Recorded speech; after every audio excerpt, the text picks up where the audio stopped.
Bentar ya, recordnya belum mulai.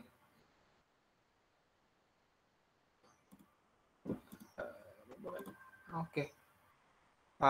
Kepada kelompok 2, waktu dan tempat dipersilakan.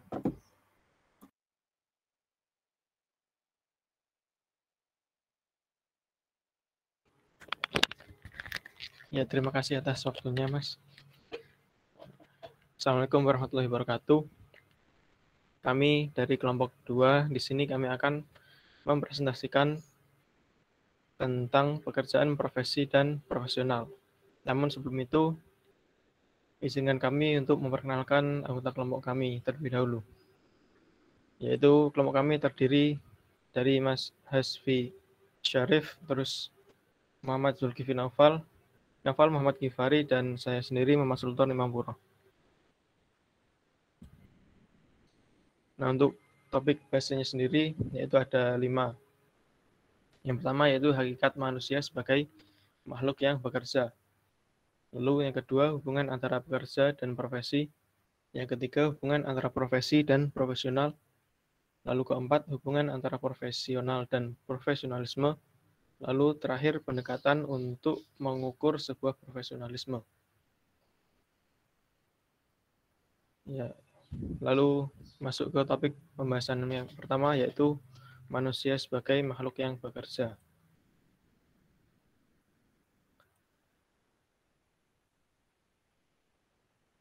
Nah, pendapat filsuf mengenai kerja, yaitu pada abad ke-17 hingga 18, terdapat seorang filsuf Inggris yang bernama John Locke. Beliau berpendapat bahwa pekerjaan merupakan sumber untuk memperoleh hak milik pribadi. Selain John Locke, ada juga Hegel, yaitu seorang filsuf asal Jerman, berpendapat bahwa pekerjaan membawa manusia menemukan dan mengaktualisasikan dirinya. Lalu yang terakhir adalah Karl Marx, yang juga merupakan filsuf asal Jerman, yang juga merupakan murid dari Hegel. Beliau berpendapat bahwa pekerjaan merupakan sarana manusia untuk menciptakan diri. Dengan bekerja, seseorang akan mendapatkan pengakuan.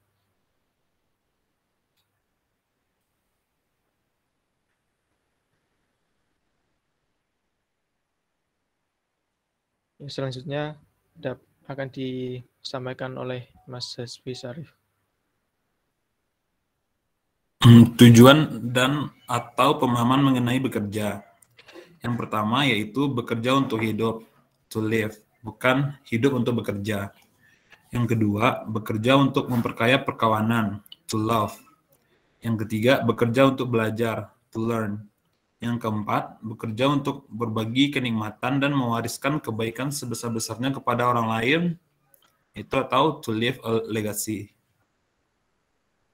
Terus next. Lalu yaitu kebutuhan manusia. Pada hakikatnya, manusia adalah makhluk yang bekerja.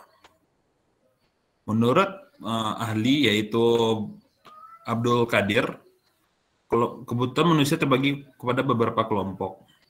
Yang pertama yaitu kebutuhan ekonomi, kebutuhan psikis, kebutuhan biologis, dan kebutuhan pekerjaan. Nah, itu penjelasannya.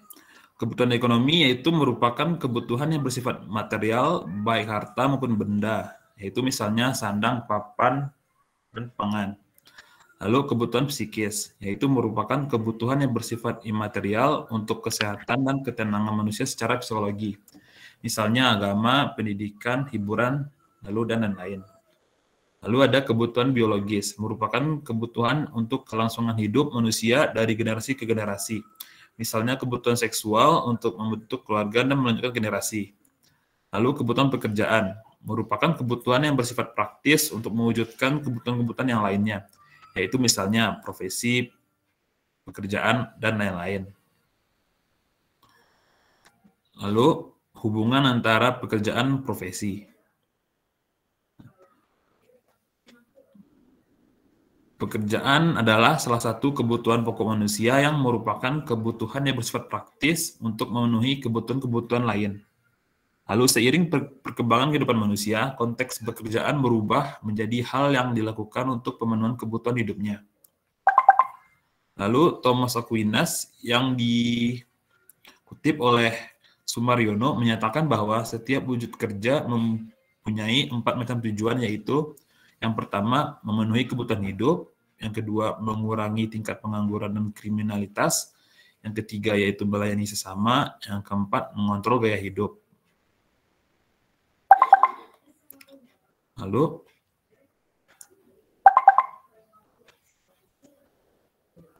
definisi profesi.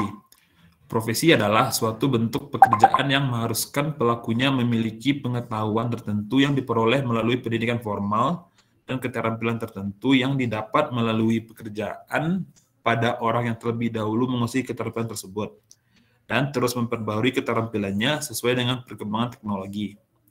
Lalu menurut Google yang dikutip oleh Gilly and Eglan mendefinisikan profesi sebagai bidang usaha manusia berdasarkan pengetahuan, di mana keahlian dan pengalaman pelakunya diperlukan di tengah-tengah masyarakat. Lalu kaitan pekerjaan dan profesi. Hakikat pekerjaan menuntut manusia untuk memilih profesi atau keahliannya secara bertanggung jawab sesuai kemampuannya. Untuk itu, sebelum bekerja dan menjalankan profesi, manusia dituntut untuk memiliki persiapan yang matang dan sebaik-baiknya. Lalu lanjut ke teman saya. Selanjutnya adalah profesi dan profesional.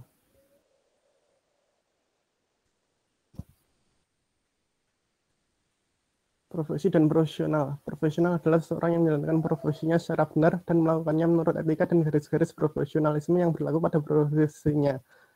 Menurut Khalil Gibran, profesional adalah orang yang mencintai profesinya. Dengan mencintai profesi, orang akan terpacu untuk terus mengembangkan kemampuan yang mendukung profesi tersebut.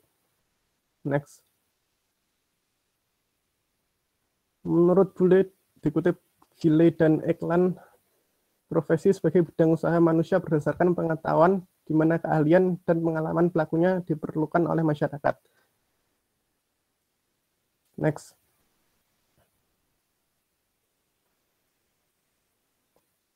Sikap seorang profesional. Yang pertama yaitu berkomitmen tinggi. Seorang profesional harus mempunyai komitmen yang kuat. Yang kedua, tanggung jawab. Profesional juga harus bertanggung jawab penuh terhadap pekerjaan. Yang ketiga, berpikir sistematis.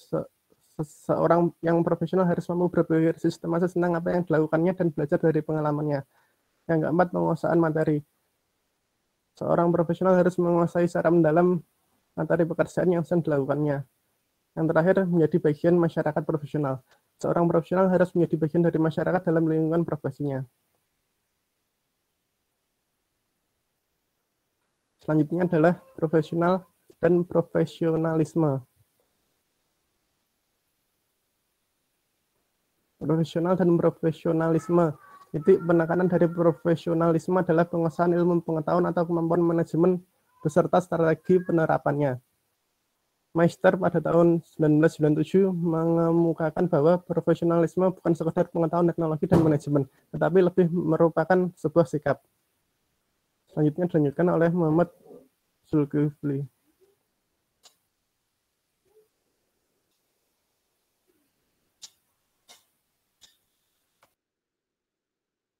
Selanjutnya tentang mengukur profesionalisme.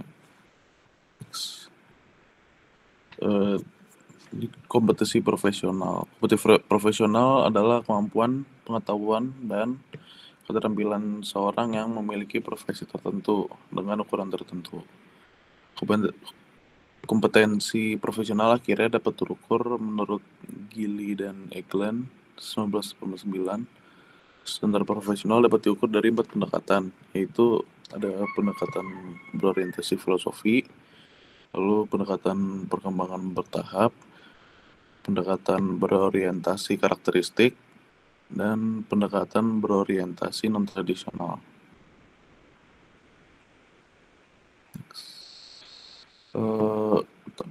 Pendekatan berorientasi filosofis meliputi pendekatan lambang profesional, sertifikat, lisensi, dan akreditasi. Kedua, pendekatan sikap individu. Layanan individu pemegang profesi yang diakui dan bermanfaat bagi penggunanya. Yang ketiga, pendekatan dialektik. Pendekatan dialektik ini merupakan pendekatan yang menggunakan prosedur, teknik, metode, dan konsep dari berbagai sumber sistem dan pemikiran akademis. Lalu, pendekatan orientasi perkembangan. Mengingat profesional merupakan proses evolusi, bukan revolusi. Berkumpulnya para profesi tertentu, lalu melakukan adopsi pengetahuan tertentu, membentuk organisasi profesi, membuat mekanisme persyaratan atau kualifikasi profesi, membuat kode etik, terakhir melakukan psikualifikasi.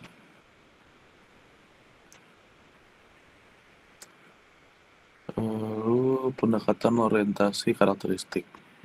Itu ada 8 hal yang perlu diperhatikan. Yang pertama, kode etik. Yang kedua, pengetahuan, keahlian dan kompetensi, tingkat pendidikan, sertifikat keahlian, proses, riwayat pekerjaan, tindakan disiplin, etika profesi. Next.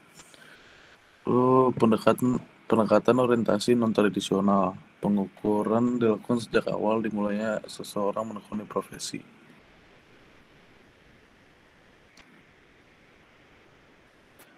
Terima kasih dari kelompok kami.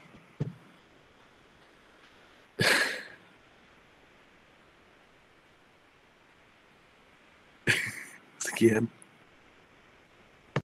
Baik, terima kasih kepada kelompok 2. Untuk presentasi bisa dicukupkan, bisa dilakukan tanya jawab melalui grup WhatsApp.